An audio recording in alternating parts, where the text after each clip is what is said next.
Hi, I'm David Scott, and this is The Face of Depression. I don't know exactly where to start, but for the past 13, 14 years, I've been battling with depression, and I've never told anyone about it. I think two people that aren't my doctors or care team have known about it, and that's not a way to help yourself. Recently, I was in the hospital for about a week because I had a nervous breakdown and was going to kill myself one morning. And it was May 4th, the Star Wars Day.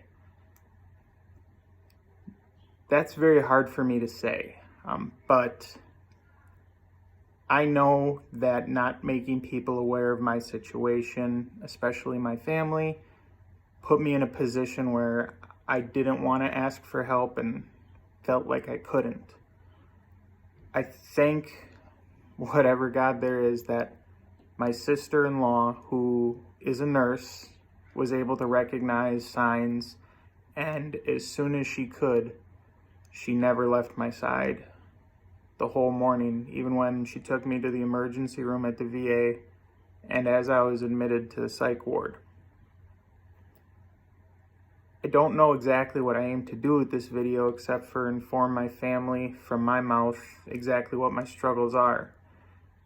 It's not easy for me to talk about, and I don't think it's really easy for anyone to talk about. I'm not special in that way, and depression is very different for everyone. So what my symptoms are and what I go through is probably very different for just like everybody else's.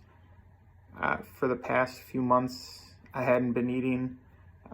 I was abusing alcohol and some other drugs because I couldn't deal with myself, the feelings I was having, the thoughts I was having. It's very difficult to describe. I never thought I was good enough for my family. I often would be very subtle in some ways in asking for help, very passive almost. When I would ask my cousins to play video games, I was really asking for companionship and just someone to talk to. I get extremely lonely, and that just feeds and fuels the depression. The depression itself is not fun, but when you complicate it with other things such as loneliness or anxiety, insomnia, which I all suffer from, I have medications for all of them. It's hard enough to deal with depression, but when you compound it, which is most often the case with any mental illness, it's never just one thing or rarely ever just one thing. It makes everything that much worse. You're depressed, so you get anxious. Your anxiety feeds into not eating right, not being able to sleep. And then when you're tired, it makes things all the worse because you're obviously not able to think straight. You're not able to handle what you should be able to handle just in a normal day. And it's, even as I say this, it's hard. I can't put into words sometimes what I'm feeling or what I'm thinking, because those alone, like my thoughts are sometimes very dark, very, very, very dark. And thinking of killing myself has been something I've had to deal with. I've self-harmed. And I think what finally spurred me to make this video is not only informing my family, obviously, what I go through on a daily basis, but I have a really brave friend who posted for the entire month of May her personal struggles, and she said everything I've pretty much been afraid to say about my own struggles. My self-harm, abuse of alcohol, drugs, nothing crazy, a little bit of pot, but because I know there are other individuals who struggle with addiction. Fortunately, I don't struggle with it. I've not had a drop to drink in 30 days, save one Mesoic IPA with a friend, but that was like a sip. And I don't have a craving for drugs or alcohol, maybe a Bloody Mary, but honestly, I don't have a desire, so I know that I don't think I mean, I don't think I'm addicted. Right now I'm trying to just go through a sobering period where I can let my drugs prescribed to me by the VA for my mental illness take effect. It's never something that's very easy to adjust to. A lot of this, I keep saying it's not easy, and it's really not. It's not easy to talk about it. Like, I couldn't even share this with my family. Like I said, maybe my mom knew something about it. My sister probably knew the most, or my sister-in-law, she knew the most, the extent of it. But going back to my friend who posted the entire month of May, which is Mental Health Awareness Month, so I think it's very ironic that was the month that I had a nervous breakdown without even realizing it. I was fortunate enough to have someone in my life who I could trust, such as my sister-in-law, who cares deeply for me, and I very much care for her. And I would do the exact same thing. I would bend over backwards for almost anyone. I mean, not even just family, but friends that I have. And I do think that that is partially the problem, because I could be suffering and I could be having the worst day in the world, and someone would say, "Oh man, this boy isn't talking to me," and I would drop everything to listen to their problems, despite the fact that I wanted to start a shotgun or hurt myself and drive salt into a wound to feel pain, because feeling that pain, whether it was through a workout, whether it was through sacrificing my body for a sport, or physically harming myself, that pain drove away so much. It was almost like I couldn't focus on anything else when I had pain in my body. And not being able to focus on anything but pain seems crazy, but that should illustrate how dark depression can be, when you would rather die, you would rather hurt yourself than face the reality of a mental illness like this. Anybody who talks about me, I'm sure, could say a lot of things, but depression affects more than just you, and it affects more than just me. I know that it's a very, I don't want to say common mental illness, but it's very, very relevant. A lot of mental illnesses are, and I feel like there's a stigma about it, that we refuse to talk about it. I definitely felt that way. To give you the history, I had depression about in 2007 is when I first noticed some signs.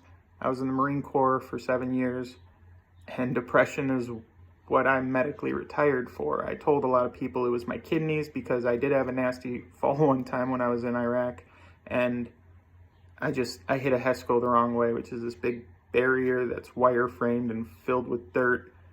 I missed one and fell backwards. It was about 6 feet directly on my kidneys. I was peeing blood for 2 weeks, and even today I can't pass a physical without them commenting on how much microscopic blood is in my urine. So I use that as an excuse. I use it as a cover.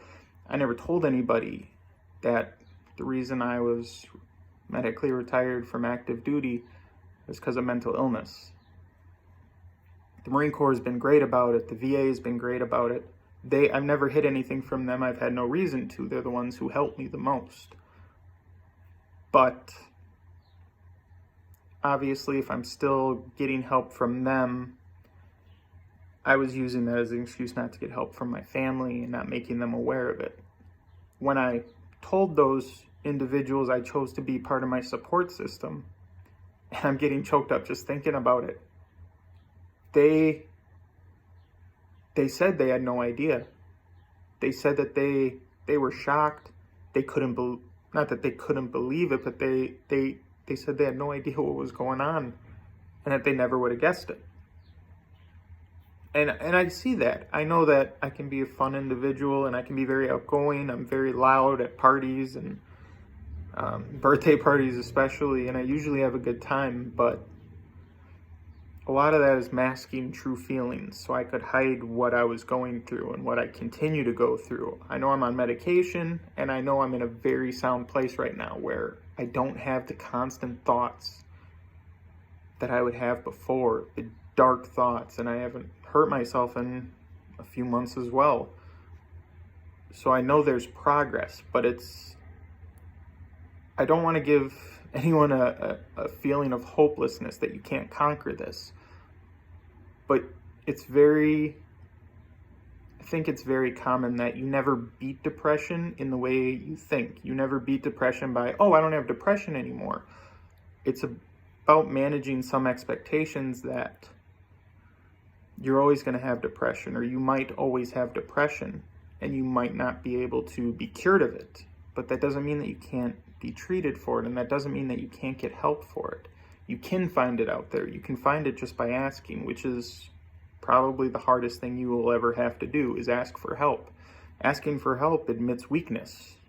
We don't like to ask for help when we're doing house chores sometimes, because we're like, no, I can do this. Or when we're on a job, or the stereotype of not asking for directions. Just even asking for directions, you admit you don't know, which is a fault. And it shouldn't be. If you don't know, you should get smarter. And like myself, if you're suffering, you should be able to ask for help. It's very hard to go through life alone. It's very hard to go through life without support, not even mental illness. It's just hard to live purely by yourself. That's why we find friends. That's why we find social circles. That's why we are so close to our families, is because we like that. We need that. Just the social interaction is a lot sometimes to combat negativity and depression, anxiety. Sometimes just being close to other humans and being able to interact can put you at ease. So going back to the Marine Corps, yes, I was in psych ward twice when I was in the Marine Corps, in 2009 or 2009, then 2010. I finally just had a breakdown when I was on recruiting duty, and I think Staff Sergeant at the time, he was so understanding. I didn't think he would be, and that's like entirely my fault, to think that I can't tell my superior that I am having personal problems. It was such a dark time. I was away from Marines, which in the Marine Corps is the driving force for the brotherhood. The Marines to your left and right, how close you get, how much you interact with them, rely on them socially. Just the brotherhood is real. And I feel like if I would have talked to them at the time, I would have felt like maybe they would have looked down on me. And I'm sure if anybody watches this, and I served with them in the Marine Corps, they might find it as a shock, but they also will say, I would have been there for you if you would ask for help. I hope they would have. I feel like they would have, and I know that's the rational thing to think. I mean, two of my best buddies in the Marine Corps, Matt and Tim, I'm sure that they would reach out to me. I still talk to both of them on and off. I just talked to Tim like 2 months ago, and it was about our Marine Corps time, and even that was just choking me up a little bit.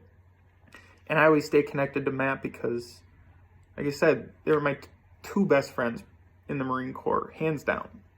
I was with them for probably 3 or 4 years. Tim maybe a little less. He got out of the Marine Corps before I did. And then I moved units. But it's always great talking to them, and everybody else I served with too. I don't think there's one of them that would have actually looked down on me if I would ask for help at that time. And looking back now, I always feel like if I would have asked for help at the time, it never would have got as worse as it did.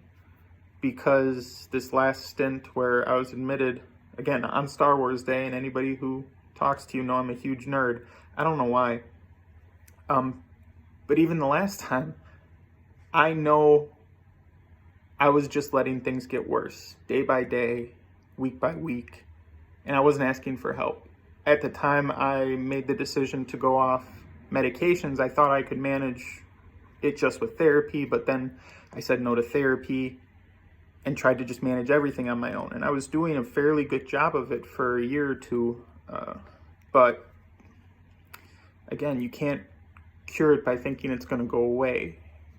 The best way to combat depression is with a support system, with medical help, with professionals who know about therapy, counseling, even drugs. I never said, or I always said I never wanted to be on drugs for long term, but chemical imbalances are very real. Depression's very real. Trauma's very real. And I mean, I thank God that I really don't have the trauma that usually comes and then develops into a depression. I don't have PTSD. I was very lucky in my deployments where, I mean, the worst thing that we went through was our training to be prepared to do just about anything. But then I never had to. I know there were individuals in my unit. I've been to funerals. I've been to the funerals where we lost individuals overseas. And no one's immune to it. The strongest man I know in the Marine Corps took his own life after being an advocate against suicide, because 22 veterans every day are who kill themselves. And being as close to that 22, it never felt more real than when he took his life and when I was thinking about taking mine. And because I always thought, if the strongest man I know, and I have to say his name, he is by far the greatest leader I've ever had. Sergeant Major Todd Parisi was everything. I knew him when he was a first sergeant of a battery at 2nd Lad, and seeing him make Sergeant Major, and he was in articles in Marine Corps Times. Being in his office, being in his presence was always a treat. And anybody you talk to about him, anybody you can find who knows Sergeant Major Parisi, knows exactly what I'm talking about, because he was the epitome of a Marine. He would look out for anybody if you asked. He would host Thanksgiving for single Marines, Christmas. He would make sure that no one was alone if they didn't have to be, because he was so dedicated to his troops. And I thought, if a man like that would take his own life, what chance do I have? I got out of the Marine Corps in 7 years for being sad. That's what I thought. I was like, no one's going to take this seriously. I'm going to tell people how I got retired, and they're going to laugh at it. And some might completely dismiss this. And if you do, this video isn't for you, because you're lucky if you've never had to go through anything that can make you relate to this. And I truly mean that. If you can lead a happy life without any of these thoughts, that's the dream. That's what I would love to have. I would love it if I wasn't this way, but sadly I am. Realistically, I am. And I'm not going to be able to get better without help. Being able to ask for help.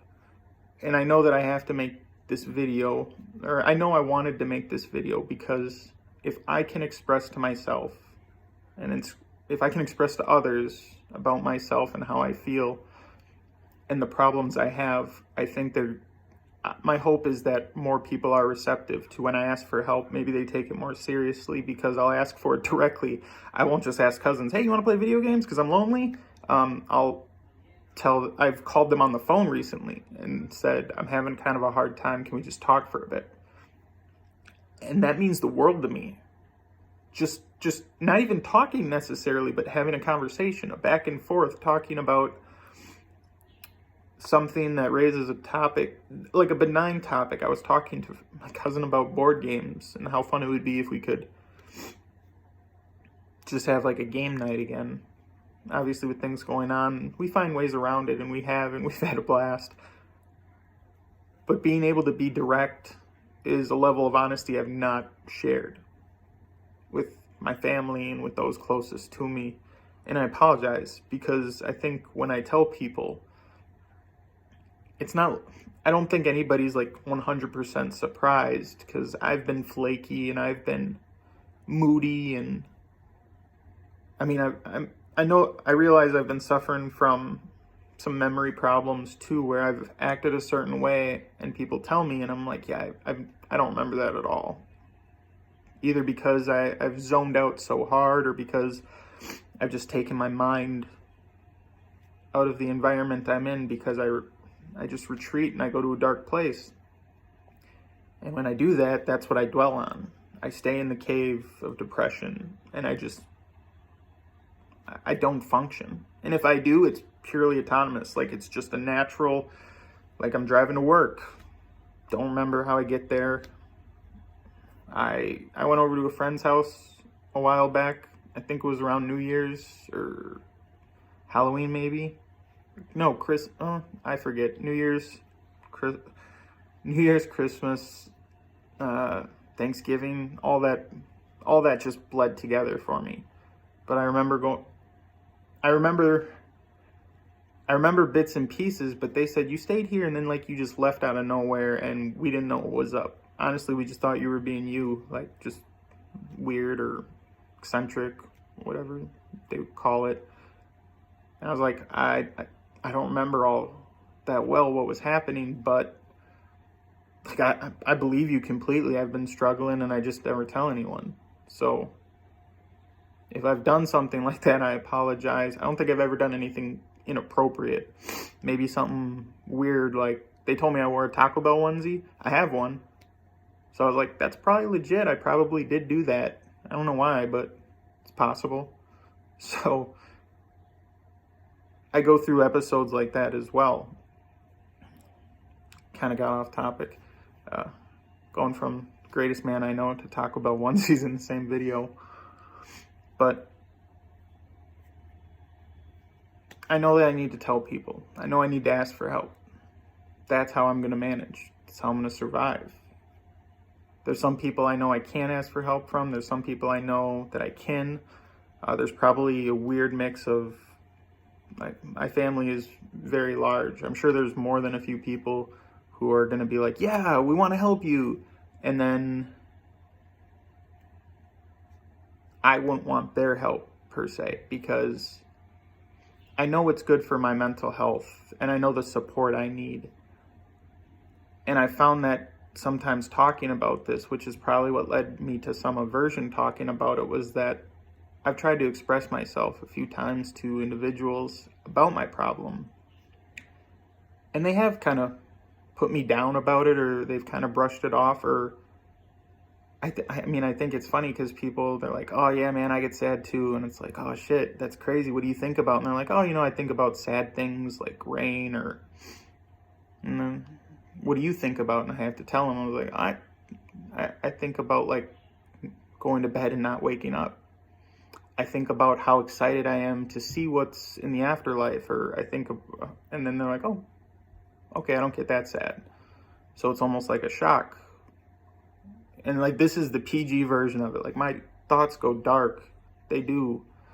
And I never know how to like express it. I remember I was talking to my doctor about exactly what I was thinking about at the time. And he went from leaning back in his chair, kind of comfortable, just trying to feel relaxed and probably trying to put me in a relaxed mood as well, to being very alert and ready to do something if I would have chosen to act on those feelings and what was going through my head. So I know that there's levels of depression. I know that there's levels of darkness that aren't mutual with everyone. And thank God they aren't, because just if there's even one other person like me, I kind of feel sad for the world. Because even today, I feel like I've very underachieved. And I know it's silly. I've served in the Marine Corps honorably for, it was 7 years and some change. I was with 2 deployments. I kind of rose through the ranks thanks to an easy job field, but also due to a lot of hard work. And I've burnt myself out multiple times. I suffer from physical exhaustion just from staying awake so long, and some of my sleeping problems started in the Marine Corps and it just developed worse over time, to the point where, I can function on very little sleep because I'm used to it, but it's also not healthy for the body. The body can't rest and recover if you don't sleep. That's just science. But living off of 4 hours of sleep isn't going to get it cut. And I know the weekend that I had, kind of like this nervous break, I don't think I slept more than 6 hours. in a 72-hour period, I was very much exhausted. And I've done that on accident. I've done it on purpose. I know in the Marine Corps it's very easy to just work because there's so much to do, especially before and after deployments. Exercises too. There's always a lot to do. And I always was very adamant about doing my job myself.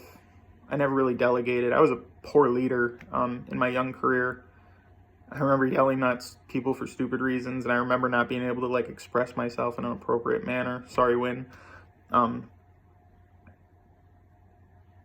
It's another fault that I know I have, where I don't delegate. I can't delegate. Maybe it's because I don't trust other individuals. Maybe it's because I don't necessarily trust my ability to lead or explain a situation. I know I can get long-winded. See the time on the video for an example of that. And I think that led to a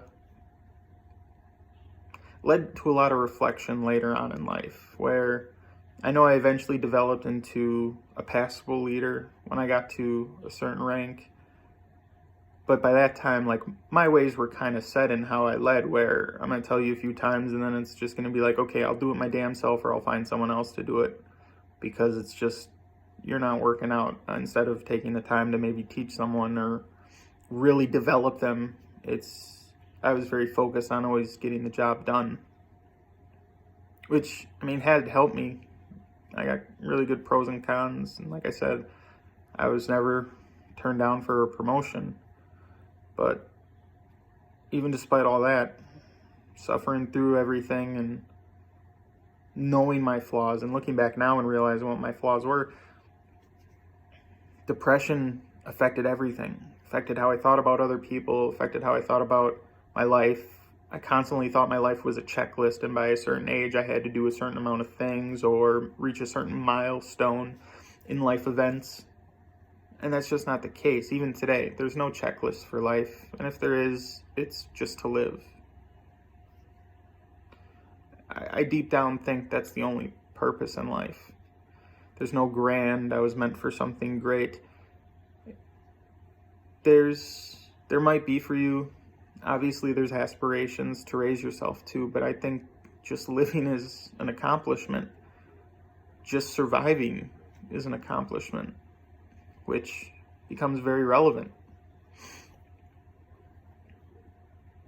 Just to put in perspective what my goal in life is, it's kind of just to survive, so that the people who do look up to me, I know there's 3 or 4 of you out there, that you understand that means a lot to me. But also that's just surviving is enough for me. Surviving, being happy.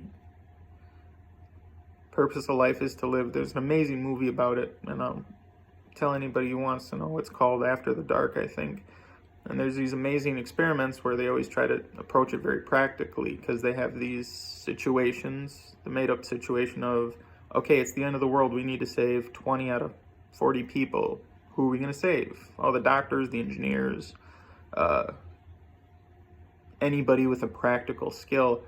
And it's funny because they always fail the experiment until the last time they do it. And they're like, who do we save? And they're like, the artists, the barista, the individuals in life who are content, who want to be happy, because the purpose of life is to live. And if you're just looking at everything through a practical lens, you're missing the emotion of living, and you're missing the thrill of existing, or you're taking it for granted, which is something I think a lot of people do. Maybe they hold themselves to a higher standard. Sure, I'm sure there's individuals who are very successful with that train of thought, but for me, I have to enjoy life, and I have to live according to, it's not even a rule, I just have to live. That's my aspiration, that's my goal. So if that includes playing video games for 8 hours, or going for a walk, or fostering dogs, not humans, or just watching football or playing football, has been a huge source of support for me. Even those individuals don't know that I've been suffering, and they might look at me a certain way. Now, and I don't think anybody's going to put me down for it, because I think that that's a mindset I need to get out of. I would rather be disappointed because someone does put me down than just quit before I even start, because I think people are going to put me down. And if I continue to think that way, I wouldn't even make this video. And again, this video is mainly for me to let individuals know that I have suffered and that I've kept it hidden, and it's not helped at all. And I would strongly suggest anybody else who suffers to ask for help. You can ask me, of course, but ask anybody. Ask your parents, ask your brother, ask your sister. No one's ever gonna put you down if they really care for you. They're gonna want to help you. Not knowing is the reason they're not helping. So ask for help. Share your story. Make this video in your way for your friends, for your family, to let them know. My name's David. DJS, Scott, Steve, whatever people call me. And I'm the face of depression.